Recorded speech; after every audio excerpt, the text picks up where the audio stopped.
All right, guys. So real quick, I ended up actually watching like the first 40 seconds of this video myself, and low key, it drew me in, bro. Jujutsu Kaisen sequel, bro. Jumping straight into does Dabura have multiple techniques? Let's see, bro. And he was talking about void and light, like those are just cool powers, bro. Honestly. So let's see what's up. One curse technique or just a single technique with multiple facets? Let's talk about it. All right, let's start by taking a look at exactly what the manga says about this. By And the way, have more than does Dabra have more? Let's yeah. talk about it. All right, let's start by taking a look at exactly what the manga says about this. And ignore the text on this art because I'm going to be reading the official translation, which All right, is cool.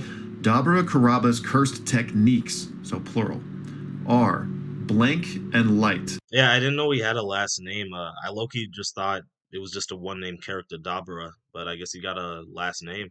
That's cool. Kariba? Yeah. And I'm just going to call this void for simplicity's sake. Void is murderous intent given tangible form, a concept impossible for earthlings to even describe in words. Nah, that shit sounds sick. Let's be for real, bro. And his second power is light too, bro. It's just cool abilities, bro. Like usually you'd see normal abilities like fire, water, but this shit's Passed cool. down through the Diskunte tribe. All right, so we've got a few things to unpack here, and let's just start with the translation, because fan translators said technique, official translations said techniques, right? So which one is more correct? And a lot of people have been discussing this, but I would point toward Lightning, who has been a trusted fan translator and also an official translator for JJK before, and they say that they do believe techniques, plural, is most accurate for the Japanese in the original version. Also citing the fact that void and light were both in brackets. Okay, so case closed. Dabra has more than one technique. Maybe, Damn. but I do think it's at least possible that this is just kind of a nuance of how he's being described in this moment. The same way you might say that Gojo has red, blue, and purple, right? So the fact that it's plural certainly I get what he's talking about. leans us toward one direction, but I don't know if it's definitive.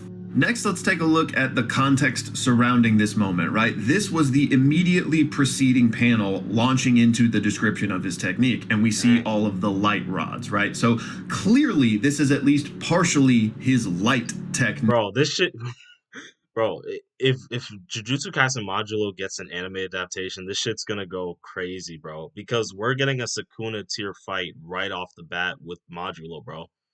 Honestly, I might forgive Gege Akutami for the trash Jujutsu Kaisen ending if Modulo ends up being peak. I might forgive him. But is it also the void as well? Like, are these light rods light and void combined? Like, he's combining light with murderous intent, and this is the result?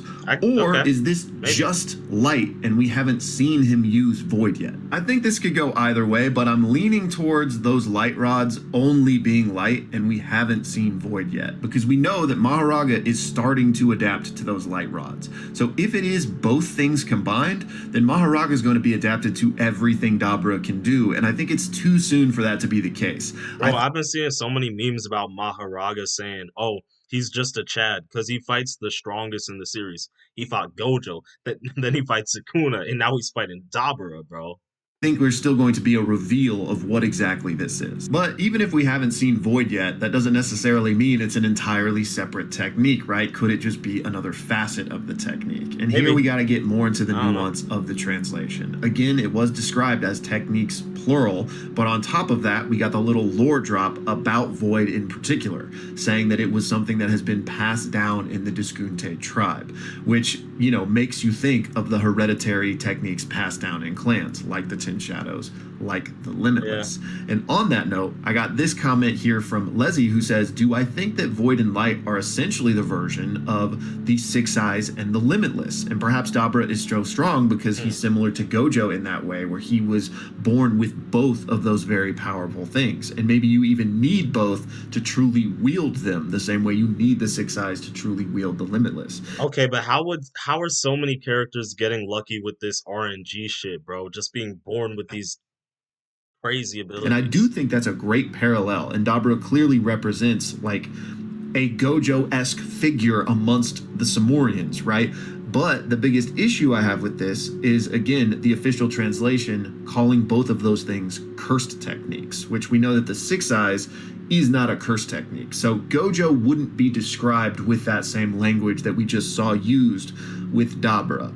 But the grain of salt there is that how much do we trust the nuance of these translations, right? Is it possible Yeah, that that was just kind of muddied a little because bro, one wrong translation it can mess up the entire interpretation. Real shit. bit and lost in translation, and they were saying something like six eyes and limitless and not, two separate curse techniques? And I'm getting a little bit wordy here.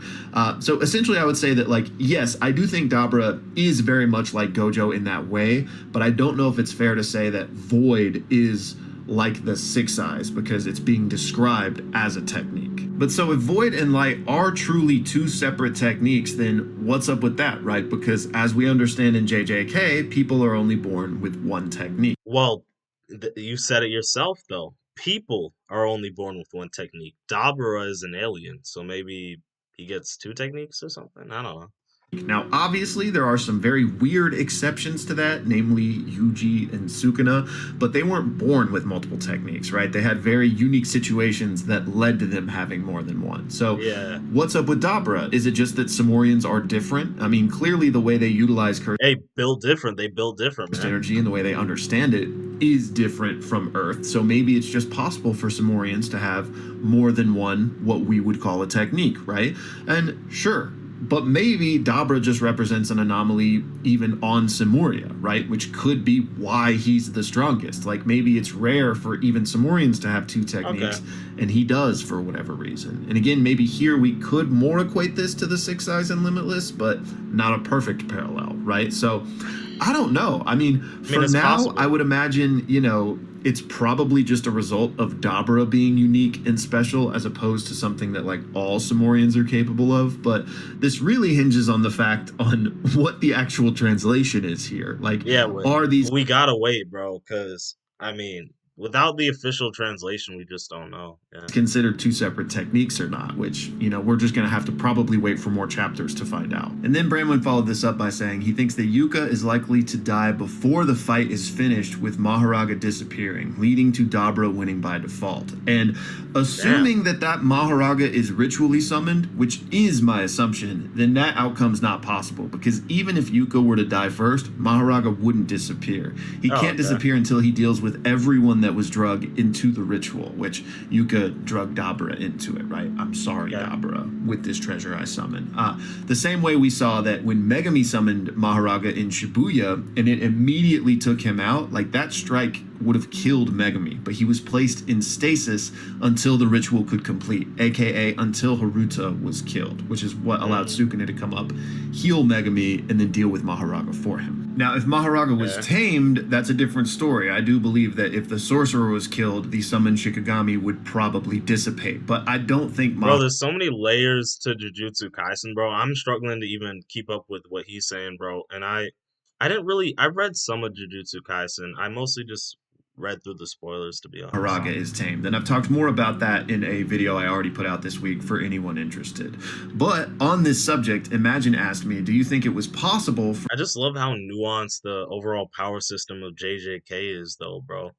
Like honestly, it's almost as good as like the power systems of Nen and Hunter x Hunter, and maybe even Stans and JoJo's Bizarre Adventure. Yuka to use Rika in order to tame Maharaga? And theoretically, I'd say yes, but in reality, no, I don't think that happened, at least not yet. Again, I believe it to be untamed, but it's hard to answer that question in practice because there's so many questions about Rika's ring, right? Like, is Rika still in there? Can she manifest? And if she does manifest, what rules does she operate on? Is it still just the 5-minute timer? Bro, this is gonna be so crazy if we have Maharaga and Rika and just Yuka, I believe her name is, just fighting against Dabra, bro. And imagine if Yuji comes in and it's a freaking 4v1. Yo, they're gonna be jumping Dabra. And she's got the roster of copied techniques, and if so, can the wearer of the ring just use those now? Because we know that it was Yuta's original technique that was copied, so you would presume that not just anyone would necessarily be able to use Rika that way, but if the ring has become a cursed tool, then maybe it has ways for those powers to now be Yeah, I don't know what he's talking about with the ring. I'm not reading like modulo manga, but I am kind of keeping up with, the cool spoilers and highlights. shared with whoever the wielder is. Now, again, thus far in the story, it hasn't seemed like the characters are aware of that type of thing, but maybe it's all just been like a big mystery, right? So, again, theoretically, if Yuka had the ring and was able to fully channel Yuta Okotsu's abilities as we understood them, then I do think it's possible for them to tame Maharaga with that. Like, I think Rika's got enough in her bag, especially if you understand how Maharaga works, that you could summon him and, blast Maharaga with a true love beam or, Jacob's ladder or just something, right? And have tamed him. But in practice in the series, I don't think that happened. Anyways, that's going to do it for this one, y'all. But please let me know your thoughts. Yeah, it was a cool video. Honestly, though, I feel like Maharaga's gonna end up just getting one tap by Dabura, and he's gonna have no time to adapt, bro. Because Void and Light, hey, those are some cool powers, man.